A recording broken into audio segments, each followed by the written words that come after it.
In 1 month and 2 days, it's going to be Mother's Day. And I want to talk about this because it's popping up everywhere. I'm seeing all these different posts about ways that mothers can sacrifice themselves. Sounds super appealing, right? No! Can we please all agree that it is time to stop perpetuating this idea and this notion that mothers sacrifice everything for their kids? Let me back up a second.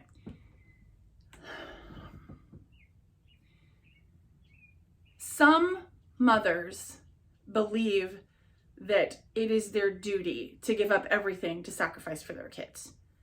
And some mothers have it thrust upon them because of circumstances of when they had their kids.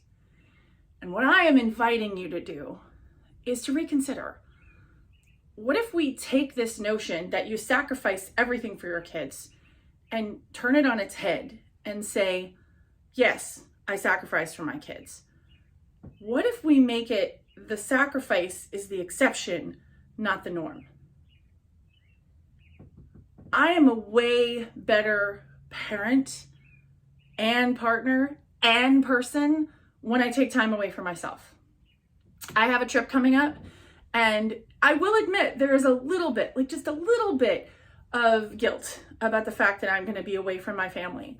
And I know that it's going to be better for me. It's going to be better for me to take that rest. It's going to be better for me to walk away from the constant duties of being a parent and a partner. I'm going to walk away from that for a little bit. And it's also known as a renewal. So when I come back, I'll have fresh eyes pretty much for everything, for my partner, for my kid, for my life, right? Like there's just a lot of things that will come out of taking a vacation. Did you know that 46% of Americans didn't take a vacation last year? Is it any wonder that we're all overworked, overstressed, and overtired? I'm the boss of balance, and there are days when that is a description and other days when it is an aspiration. In taking that trip, I'm seeking for that to be the description.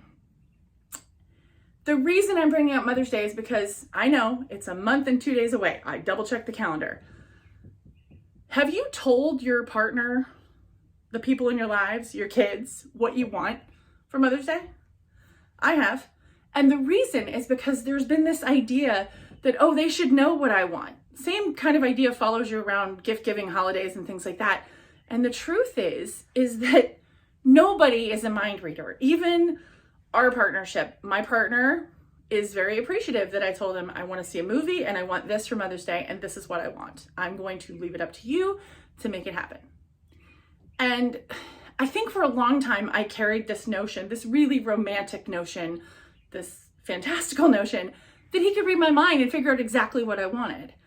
And that's just not true, because what I want changes from year to year. Year after year, I wanted a karaoke bash for my birthday party. This year, it was a very quiet affair, and it was lovely. And I enjoyed every bit of it, just like I have in the past. I enjoyed my birthday being celebrated in different ways. But back to Mother's Day. And listen, if you don't agree with this or you grew up a different way, I respect that. I invite you to consider this viewpoint that's becoming more and more prevalent as we talk about mental health in this country. Where can you find space for yourself amidst making sacrifices for your children? The thing that sparked this is I saw this meme about you give everything for your kids, including your Mother's Day cake. It's a little slice and it says mom's piece. No, I totally disagree with that. And I invite you to disagree with me. And if you are not a parent, please share this with a parent, with a mom who is doing too much for her kids. She is going way out of her way. And don't get me wrong, I do a lot for my kid. And I'm sure you do too. I just want it to be that you don't do everything for your kid. It's not healthy. It's a really good way to burn yourself out and be a really unhappy parent. And I think the biggest thing that I want you to take away from this is consider the idea that you don't have to sacrifice for your kids just because you decided to be a mom. And whatever kind of mom that is, stepmom, foster, all of it counts. And you get to take up space.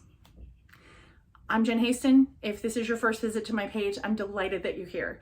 When you follow me once a week, you'll get a message about better balancing your life as a parent, partner, and person. I'll see y'all next week. And in the meantime, keep seeking your balance, whatever that looks like.